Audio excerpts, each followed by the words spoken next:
itu anak tentang rasa atau zauk. Pakai anak pakai zal kacik. Za kacik. Jadi zauk atau zaukun, itu adalah rasa. Rasa itu ya yang sesuatu yang kita rasakan biasanya itu berada di dalam diri kita. Tapi bisa terasa di luar. Oleh sebab itu, rasa itu menurut ulama sufi atau ulama hakikat atau ulama ma'rifat, rasa itu terbagi kepada tiga tingkatan maksudnya. Dari yang luar langsung ke sedang dalamnya, kemudian yang paling dalam. Ibarat anak ya, luar kan, kak ya, gitu. Itu rasa jasmani. Kalau itu rasa rohani. Kalau itu rasa nurani. Jadi ada tiga deh. Itu kan rasa kalau kan. Jadi rasa jasmani itu ya tubuh kita, zat kita.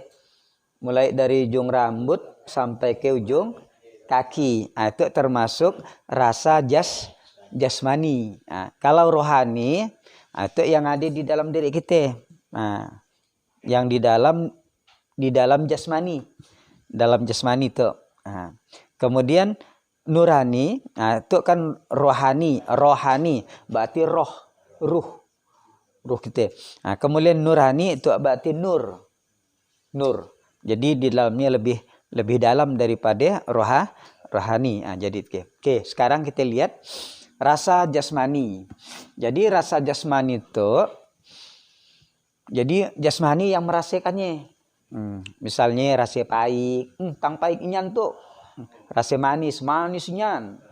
Kak ye rasa kalat ke, masam ke. Masam bahasa Indonesia kecut i.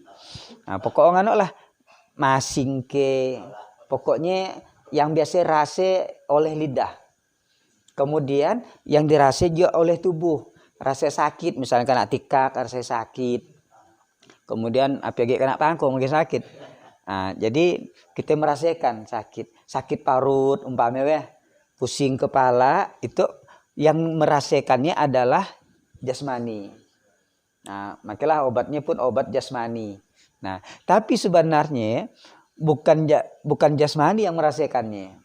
Cuma karena aliran. Jadi misalnya rasa pahit, kan ya rasa di lidah. Kan. Kemudian rasa sakit, misalkan ditekuk tangan teh, sakit di tangan. Seakan-akan yang merasakannya itu adalah tangan. Tapi sebenarnya bukan. Yang merasakan itu pahit, manis, sakit, pusing, kemudian sampai begagar, sampai merasakan anak sakitnya tadi, maka yang merasakannya sebenarnya adalah ruh jasmani. Yang berada di dalam tubuh kita. Itu yang merasakannya ruh jasmani. Jadi ruh itu sebenarnya banyak. Ada 9. Tapi dia sebenarnya 1. Ngawitang jadi banyak. Itu ya sifatnya itu. Sifatnya. Jadi misalnya ruh itu ada ruh rawan atau ruh jasmani. Jadi apabila ruh jasmani itu masuk ke dalam tubuh dan dia bisa mengaliri tubuh yang masih normal, masih sakit, maka dia akan berfungsi ya. Berfungsi. Contoh misal, kan ada orang yang dah mati rasa. Baik dah ndak diagi bisa, ndak negi rasa. Ditikak dia dah hopendaan api lagi. Berarti rohnya itu ndak negi bisa ngalir gitu. Kan ada orang pingsan. Dia sampai ke koma. Karena potong aja tangannya operasi weh. Ndak karena balas situnya ndak negi merasa sakit. Berarti roh jasmani ya pada saat dia ndak negi berfungsi. Malah dia bisa keluar sementara gitu. Jadi yang merasakan rasa sakit ya tadi, terutama anggota tubuh, maka itulah yang sebenarnya yang merasakannya gitu. Coba mendisi itu waktu kita mati. Biarpun dibuangkan ke laut nanti hati. Nang anu be jenazah be. Kok musong tang nak dipotong-potong. Nah, macam nak ikan nak dipotong-potong nak lalu ngelatap. Coba selagi dia masih hidup. Ngelatap dia dipangkumkan lagi dia kan sakitan ngelanyar dia kan. Nah itu. Gaya juga roh akal. Jadi yang membuat akal kita itu bisa berpikir, berfungsi ya, ada ruhnya. Nah, yoh menggaya banyaknya ruh, bukan banyak dia satu ya. Dia tetap satu sesuai dengan sifatnya. Yo sama dengan tubuh kita ya. Kan dia satu deh tubuhnya kita ini. Tapi mun tubuh kan, tubuh atau tubuh, namanya kan tubuh. Nah, sekali mun dia kepala. Dah lain namanya. Kepala, fungsi kepala dah lain lagi. Di sini ada mate, dah untuk melihat. Namanya dah melihat. Kayak telinga untuk dengar, mulut untuk ngomong, kayak tangan untuk megang, macam-macam lah. Nah, kemudian kaki untuk berjalan sampai melangkah dan sebagainya. Jadi sampingan itu juga. Nah, misalnya ruh rawan. Ruh rawan itu fungsinya untuk kita tidur. Mun keluar roh rawan, kita pasti tidur. Yo ngapain kita tak bisa tidur biasa sampai orang 3 hari 4 hari tak bisa tidur kan dicalang mati yang tolen kan. Biarpun lamah badannya disebabkan karena ruh rawan dan keluar. Coba mun kita indak nak tidur, mun ruh rawan keluar tetap dikalap dia tidur. Nah, ia ruh rawan yang menyebabkan seseorang tidur dan sekaligus ruh rawan tuh bisa melihat juga. Akhirnya bermimpi. Ruh rawan keluar misang tang pagi misang ke Surabaya deh kan. Ya gampang deh pagi ngot nih. Cuma ngapain tang dak nggak bisa dia membawa kita ya. Kita lihat adik dia masuk ke tempat dan nggak mampu deh. Nggak mampu. Nah, jadi dilihat nih orang yang di Surabaya sempat ngobrol dan sebagainya, langsung dia masuk AG. Itu kan ada induknya itu. Ruh rohani itu induknya. Mun dia nyuruh balik, langsung balik AG dia. Maka kita dibangun, kalap dia. Mangkilah mun kita bangunnya orang, Pak. Mun kita ganjot dia sakit deh ya. Apa? Bukan sakit inyan tapi ndak nyaman kayak oyong deh. Mangkilah menanggara kira palan-palan. Langsung bukti. Hoi nya kita ini. Memang iya be ruhanoknya itu senyapat masuk ya. Apa ndak betul-betul salah masuk. Wow, mangkilah saya sakit kita kena puge. Tapi bangun. Iya be cepat ni cepat trek, ni cepat deh ndak sunggopo. Dia kan ibarat sinyal ya, macam sinyal. Nah, jadi itu ruh jasmani. Mun ruh jasmani tolen yang berangkat, apa yang dilihatnya pada saat kita bangun masuk di ke dalam, kita ndak lalu ingat Pak apa yang kita lihat mimpikan semalam ndak ingat. Ada tak Bapak mimpi lama apa yang mimpi nang dilihat dalam mimpi, tapi sekali bangun selalu ingatnya. Ada kan? Ada. Apa mimpi Gusmari? Lalah ngingkat nafsu. Tapi ada juga yang separuh ingat, separuh daan kan dia. Nah, jadi yang membuat ingat ia adalah ruh akal. Ya banyaknya dia juga perkara yang itu ya. Ruh akal itulah untuk mengingat. Misalnya munde pagi berdua be. Kan tidur kita kan? Pagi dia berdua, apa yang kita lihat dari A sampai ke Z pasti bisa kita ceritakannya waktu dia balik. Aku yang mimpi semalam nih, cari jalan sinyal rasanya. Apa ceritanya dari A sampai ke Z tidak lalu lupa gitu. Berarti roh akal bersama dengan ruh jasmani. Nah tuh, ya nyatu deh tuh Pak, ya nyatu lain cuma lain sifat. Nyatu jadi bukan sigi-sigi deh aneh gitu. Nah kemudian apabila roh akal itu ndak mengikut roh jasmani, kita mimpi dan kita dan tahulah kita ndak ingat. Nah, mun separo waktu dia mengikut ruh jasmani, kak ye balik age, itu ye balik age. Nah, ndak tahulah proses tang ngape tang bisa balik bisa ya. Karena di dalam ya kan, ndak nage, maka pada saat bersama ingat kita, pada saat dia ndak bersama, ya dia yang lupa kita mimpi kita. Kan ada mimpi yang separuh-separuh ingat ya. Oh iya, tapi yang segi ini aku ndak nangin ape nang tuano. Nah, karena itu ndak anak Pak. Ndak ikut dia.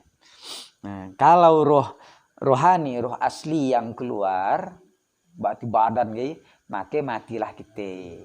Nah, orang yang koma Pak, yang koma 3 hari, 4 hari, 10 hari, malasan hari di ruang ICU kayak namanya. Yuk roh itu yang hilang Pak. Roh rawan, misalnya dia nanti sadar ingat apa yang dia lakukan, berarti roh itu juga dia pagi dengan roh akal. Nah, makanya pengalaman orang yang di ruang ICU mende misalnya hidup atau sabar banyak yang disaksikannya kan. Nah, ada yang cerita kan tidur lama basoang mimpi kasih nak cabut nyawe. Kasih nak cabut dari situ kena sayangkan lehumma usah ngapain. Ada orang yang nyayangkannya. Nak kena cabut dari tangan kena sayangkan. Apa katanya dalam suara karena kau belum waktunya. Laka ye tibangun dia. Nah, tibangun. Maka apa yang diceritakannya tadi ingat disebabkan karena roh akalano. Jadi dia mimpi seakan-akan pada saat dia nak dicabutnya nyawe. Mun selalu ya bisa Pak, bisa mati kita. Mun tanginyan langsung ya mati. Sebenarnya tidur itu adalah setengah mati, setengah hidup. Kenapa? Barang itu sebagian dah keluar. Sebagian tuh dah keluar. Cuma nang induk tuh yang dah keluar ya. Nah, jadi makanya kita bismikallahumma ahya wa bismika ya kan doanya doa hidup dengan mati ya. Nah, makanya dalam agama disebut pada saat orang tidur ya makan kan ruhnya itu digenggam oleh Allah, artinya dianokkan. Mun Allah nak melepaskannya, masukkannya lagi, hiduplah kita. Mun dah habis, ditarik habis, mati. Makanya ada yang mati dalam tidur. Ramai. Iyalah dek. Oke. Nah, itu kalau roh jasmani itu kadang-kadang tidak ambil fungsi. Misalnya itu tidak lagi bersihkan rasa sakit, panas, rasa ditukuk-tukuk tidak nanok kan. Maka itu roh itu tidak bisa ngalir ke situ. Walaupun dia ngalir tapi tidak berfungsi karena penyakit tubuh ya udah mati. Nah, jadi dia itu tergantung juga. Oleh sebab itu dalam padahang maka kita harus menjaga kesehatan juga karena antara ruh jasmani dengan kesehatan jasmani itu tubuh ya ada kaitan ada kaitan. Macam misalnya mata kita dah rusak, ndak bisa kita melihat dia lirik, ndak bisa. Ndak bisa. Nah, untuk mempertajam ruh jasmani, maka kita diharuskan untuk berzikir la ilaha illallah secara jasmani. Bahasa kita zikir zikir tubuh namanya, zikir jasmani. Makalah dengan suara keras la ilaha illallah, la ilaha illallah. Itu untuk menyinari jasmani lewat ruh yang kita sinari tadi oleh kalimat la ilaha illallah sehingga akan mempengaruhi ruh jasmani. Contoh Pak, karena orang agak kuat zikir, karena banyak berzikir, dokter dah nyangka itu penyakitmu tuh sebenarnya dah parahnya dia. Tapi dokter pun kasal, tapi masih bisa berjalan seperti macam orang sehat 80% sehatnya. Karena gasaan dia tadi Nah, jadi kita berzikir bukan untuk menghilangkan penyakit, untuk pendaan, kecuali kita berdoa untuk menghilangkan penyakit dikabulkan oleh Allah. Jadi zikir itu adalah untuk memperkuat ruh, sehingga ruh yang tadi kuat, walaupun jasmani tadi ndaan terlalu sehat, ya ruhnya bisa melawan gak ya, masih bisa melawan, sehingga seakan-akan dia sehat padahal dia sakit gak ya. Kan ada orang gak ya Pak? Jadi kuat mentalnya kuat ya. Nah, jadi dengan memperbanyak zikir. Bukan berarti kita berzikir itu ndak kena penyakit. Induk raja orang berzikir, Rasulullah pun kena penyakit. Berapa minggu dia sakit. Malah penyakitnya lebih berat. Kenapa tang serasa ndak berat melihat para sahabat melihatnya? Karena mentalnya kuat. Membahas kita ndaan mimer ya. Apa di ndaan apa ya? Dadian. Menang dadian kan baru aduh ini. Padahal we ndak anjuk parah ya we. Tapi udah kopi kuat inyan lopeng. Nah, tapi bagi anak tahan dia nokan gay tapi saya padahal ya lalah juga dia ngenokannya ya lalah. Itu untuk anak mental tuh. Yang jelasnya apabila kita membiasakan sudah jelas mendapatkan pahala, kemudian mempengaruhi jiwa, maksudnya ruh jasmani, kemudian kalau ruh jasmani udah kuat, maka akan mempengaruhi jasmani, tubuh kita akan kuat. Oke. Kemudian yang kedua, lapisan yang kedua itu agak dalam, yaitu disebut dengan rasa ruhani. Jadi itu udah berbeda. Itu penyakit luar, walaupun sakit, demam, apa kan penyakit luar namanya. Yang itu udah penyakit dalam, rasa senang, rasa sedih, rasa kecewa, rasa benci, dahano kan, dalam dah.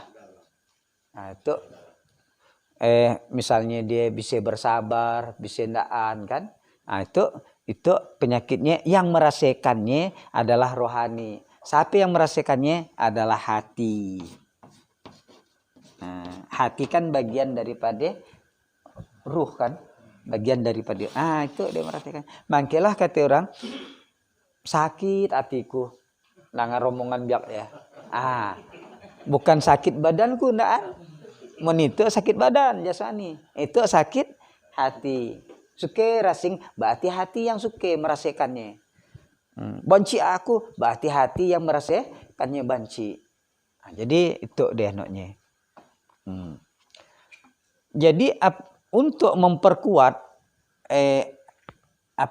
kekuatan daripada hati, itu pembersihan daripada hati, sehingga nanti hati itu keluar dengan hal-hal yang baik. Macam itu tadi kita ya. Zikir la ilaha illallah atau zikir Allah umpamanya, sehingga untuk membersihkan hati, sehingga keluarnya menjadi hal-hal yang bagus. Jadi dia bisa membentengi dia, bisa meringankan. Dengan apa zikirnya? Dengan zikir Allah, Allahu itu kan zikir hati yang ngomongkannya, sehingga hati itu mempunyai aura, kemudian mempunyai kekuatan mental, sehingga apa yang dirasakan oleh hati kalau tidak menyenangkan, ia kadang-kadang bisa bisa menjadi kurang ya. Itu Pak, tergantung zikir juga jadi. Cobalah kita kekuatan aura kita, hati kita udah agak bersih, karena pukulan dalam misalnya orang tidak menyenangkan ngomong, itu bisa meresponnya ndak kuat gila sakitnya. Awalnya kan dia mungkin dia ndak tahu kalau dengan mangkilah dia ngomong gaya. Coba mun yang ndak Pak, ndak besinar hatinya. Karena omongkan makin salap-salapnya dia. 7 KT orang 60 KT dia balas. Itu jadi itu memang nak dijaga aja gitu. Yang si perasa tuh agar ndak merasakan yang jelek-jelek tolen ya. Tapi kalau yang dirasakan jelek bisa di apa namanya? Disaring menjadi hal yang agak bagus gitu. Nah itu. Makanya hatinya ada dua orang madahkan. Hatinya kotor, hatinya bersih. Cari boleh-bolehnya nanti no ia putihnya. Berarti apapun yang datang yang jelek diterimanya dengan baik karena itu sinarnya ada ya. Yang menyinari ya rohani itu. Jadi peranan penting. Nah itu. Nah, jadi zikirnya pada umumnya adalah zikir Allah. Nah, senang menjadi susah menjadi senang. Bukan dia orang hatinya bersih, bukan dia berarti dia ndak susah, Pak. Susah dia. Cuma dapat dia noong. Dia dilawan sehingga menjadi seakan-akan senang. Nah, ya. Orang sakit hati bukan berarti dia ndak sakit hati. Sakit hati dia. Cuma itu karena sinar anaknya kuat sehingga dia ndak merespon tentang sakit hatinya. Nah, sampai dengan tadi Pak yang punya tubuh penyakitnya sangat parah ya. Tapi karena tubuhnya disinari oleh anak tadi kalimat sehingga ruhnya itu bersinar seakan-akan dia ndak merasakan sakit. Padahal sebenarnya sakit seperti Rasulullah. Nah, misalnya guru sekumpul kan hebat dia berzikir. Nah, tapi tetap sakit. Gagal ginjal ya kan? Nah, jadi seperti ya, tetap sakit ya. Mundaan sakit ya payah. Ya sebab Allah nak mencabut nyawa kita. Sebab Allah nak mencabut nyawa kita ya. Pasti ada sakitnya. Walaupun sakit ringan ya. Oke, yang ketiga. Nah, yang ketiga itu adalah nurani, rasa nurani. Jadi rasa nurani itu ndak lagi merasakan pahit, senang, susah, kemudian sabar, dan sebagainya, rasa benci. Nah, di situ udah merasakan sifat rasa kebenaran, rasa bertuhan, rasa bersatu dengan Allah. Udah merasakan dia bertuhan, kebenaran, merasa bersatu dengan Allah. Maka tingkat itulah yang tertinggi. Karena lebih dari dalam hati, ke dalam rohani. Nah, sehingga keyakinannya membahas kita hakul yakin. Keyakinan yang sangat tinggi. Nah, apabila seseorang udah sampai ke tingkat nurani itu rasanya yang senang ke yang pahit itu udah tidak lagi dirasakannya dengan seakan-akan dia tidak mempunyai rasa yang seperti yang sakit yang ya. Dan nah, orang yang sampai tingkatan nurani itu dia ibaratnya mempertahankan jiwa dan raga, dia berkorban jiwa, raga dan harta tuh Pak. Contoh Nabi kita Muhammad sallallahu alaihi wasallam, dia dah tingkat rasa nurani. Kan pada awal-awalnya dia berdakwah karena banyak juga ada pengikutnya sehingga kafir Quraisy madahkan kepada lewat pamannya untuk Nabi Muhammad mun kurang harta kami beri. Mun kasih nak berjabatan tinggi kami beri. Mun nak kasih kurang perempuan kami carikan yang lebih cantik di negeri itu.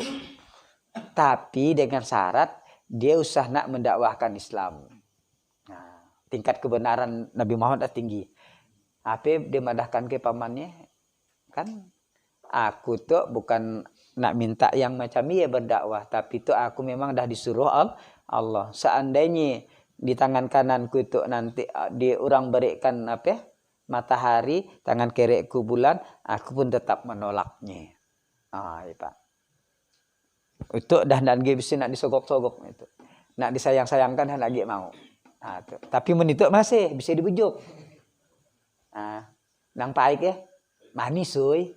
Dah mau dibujuk tuh. Nah, kalau itu sedih dia bisa disenangkan. Nah, jadi mau ngikut. Nah, itu. Tapi kalau itu nang bisa. Seperti halnya juga Siti Jenar. Siti Jenar itu di zaman para wali kan akhirnya dia dihukum bunuh. Disebabkan karena kaula manunggaling kaula Gusti. Jadi seakan-akan bersatu dengan Tuhan. Jadi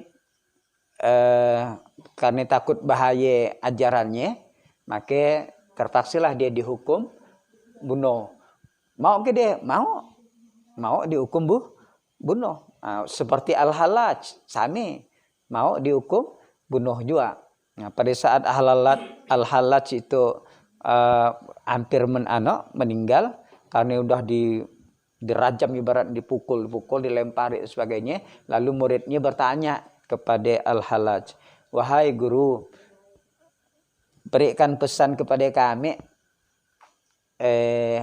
apa sih tasawuf ya yang sebenar-benarnya?" Murid ditanya, singkat aja Pak Guru. Apa katanya? Tasawuf adalah yang engkau lihat sekarang.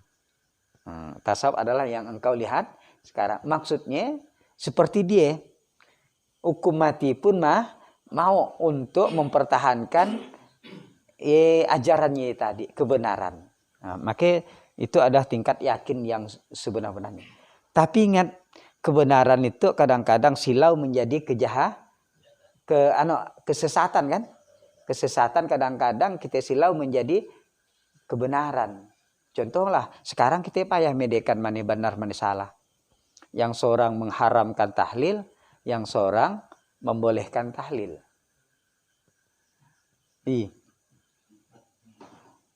Yang seorang membid'ahkan, yang seorang tidak sunahkan.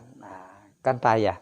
Jadi untuk menetralnya, agar kita dibimbing oleh Allah Subhanahu wa taala, kemudian agar nurani kita itu menjadi bersinar, ia perlu disinari dengan kebenaran, perlu disinari dengan keyakinan, sehingga yang datangnya dari Allah. Maka di situ menurut ulama tasawuf, ulama sufi, kita harus memperbanyak kalimat hu itu artinya dia. Huwallahu, dialah Allah. Jadi membiasakan zikir hu. Nanti kita artinya sampai zikir Kak, kita Pak ya. Zikir la ilaha illallah, Allah, hu. Bayangkan pun ada. Ada nanti itu di zikir makrifat namanya. Zikir makrifat. Misalnya kita saat meninggal sempat mengucapkan, dicabut oleh malaikat, sempat mengucapkan maka jenazah kita pada saat dikubur dipandang ke anak apa dia namanya, ke dalam kubur masukkan warna tembok. Jenazah kita dah hilang ya Pak ya. Kosong. Dengan kain kafannya pun dah Allah angkat. Seperti halnya Nabi Isa alaihis salam waktu diangkat hidup-hidup. Jadi seperti itu. Kalau zikir itu tubuh kita tidak akan hancur waktu meninggal. 100 tahun, 200 tahun pun malah kain kafannya pun tidak hancur. Sekali dibuka bagus mungkin. Lebih bagus daripada waktu dia hidup. Lebih bagus. Kalau itu utuh juga tubuh tapi ngurus waktu dia meninggal itu tinggal lagi macam nak kulit dengan tulang. Kalau itu zikirnya itu hancur tubuh. Jadi ada tulang belulangnya ada. Itu nanti ada kita zikirnya yang macam itu. Mungkin kalau berapa kali pertemuan lagi lah akan kita nokkan tuh. Oke. Itu rasa. Jadi tingkatan rasa itu adalah tingkatan kebenaran. Maka untuk membiasakannya kita selain dari membaca itu membaca la ilaha illallah, juga kita biasakan membaca Allah, kemudian dibiasakan juga membaca hu. Itu zikir hu itu adalah zikir bayi ketika keluar dari rahim orang tuanya. Nangis deh, kecuali yang awak lah ndak nangis deh. Mangkilah orang muda ndak nangis ya khawatir kan? Takutkan awak ya. Itu awak atau bisu. Di situ makilah suara yang coba lah kita lihat. Macam nak huwa. Huwa. Kan? Huwa. Gitu. Bukan Allah, mana Allah lain. Kan lain deh. Zikir biak kacik to, biak kacik. Kilang dah basah tak nak lagi nak berzikir. Kena lagi salapnya waktu lagi kacik tu nangis kan. Dan nangis zikir lah tu bayi, zikir bayi. Zikir bayi berarti kita pada saat nak meninggal pun harus ada zikir ia juga.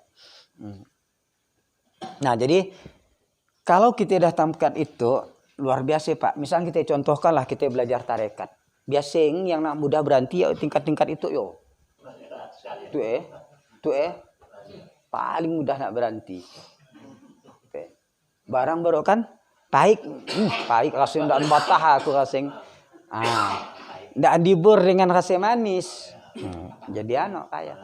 Situ madahkan manis bagus belajar tarekat dan sebagainya. Maulah dia sekali datang keluar bercerita dengan kawannya ndak pakaian ya baik ya belajar tarekat untuk apa bagus kayak kita sembahyang semua bagus kayak gaya aja bagus ngikut kayak kajian anak gaya aja yang ada bid'ahnya yang ada tentu nyaman lah kita terhindar dari bid'ah bid'ah tolen ya kalau di akhir sengsara nah tetap keluar bang situ karena aku big sikit dah sakitan. Karena belum disik dengan itu. Belum benteng dia. Itu mudah berhenti ya dia. Siapa yang berhenti disinggung lah.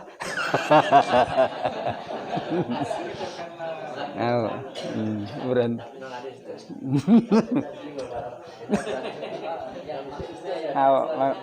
Ya. Yang di series itu. Oke.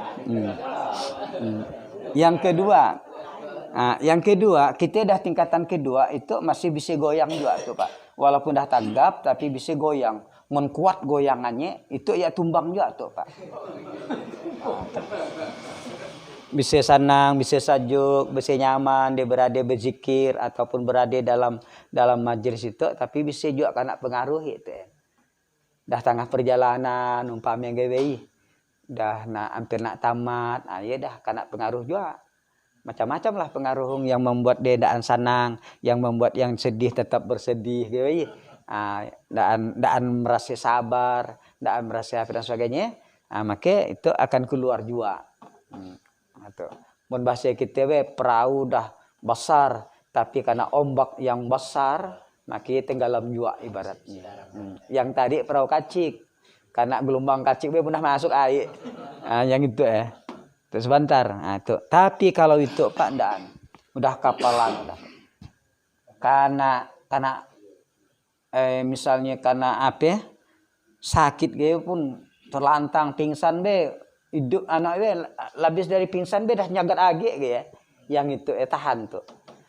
Malah dia sampai bisa mempertaruhkan nyawa, harta, nyawa dan kehormatan dan sebagainya itu bisa dipertaruh. Itu udah Pak, misalnya karena usir age belajar kawe, pun masih datang age, itu Biarpun misalnya yang menghalanginya tadi sebesar apapun, ndaan karena bari rezeki, ndaan karena bari ape dan sebagainya, dia tetap jalan terus tuh, itu. Itu yang payahnya sampai itu. Tapi tetap bisa dicapai apabila kita dah lewat jasmani masuk rohani. Mudah masuk rohani harus masuk nurani. Contoh Rasulullah. Menyakan kita tetap mau dia. Kurang api agi Muhammad. Harta kami tambahi sebanyak-banyak kau mau. Mun kau kurang kurang jabatan yang lebih tinggi kami angkat. Mun kau perempuan kurang, kami carikan yang lebih mantap. Bayangkan karena kita mau daripada anaknya gitu. Daripada harta dhisik, perempuan dhisik, jabatan dhisik. nyabarkan itu pun belum tentu dapat tiga-tiganya. Nah, mau tak mau lah. Tapi mudah tingkat itu dan nggak bisa. Menitu masih mau ya. Dia manilah kawa. Belajar tarekat tuh akhirnya kerja berkurang. Umpame. Kan ndak mau betul ya. Kak ikan nak tambahkan harus kerja di luar yang mahal rageng. Mau ndak mau tinggalkan. Ya banyak Pak antung kalak tuh ya. Nian. Kadang-kadang kita dah betul, ada tawaran dari luar untuk kita ninggalkan itu Tapi yang menarik lah lebih dari tawaran. Mau kita, itu tinggal, Inun tetap jalan ke. Tapi Inun ya ndak anjuk jalan gila. Mungkin setengah ndaan berkah ke atau gimana ya. Ya. Tapi kalau udah itu, aku nunggu lakak baru aku ke anak tuh umpamanya kan. Beda Pak nanti tuh. Jadi apapun bentuknya. Masalah kita memegang agama itu pun sami sebenarnya. Sami. Jadi oleh sebab itu zikir yang paling itu deh. Insya Allah kita bisa membedakan mana yang baik dan buruk kalau udah dikawal oleh Allah, kemudian dikaruniai oleh Allah dan sebagainya.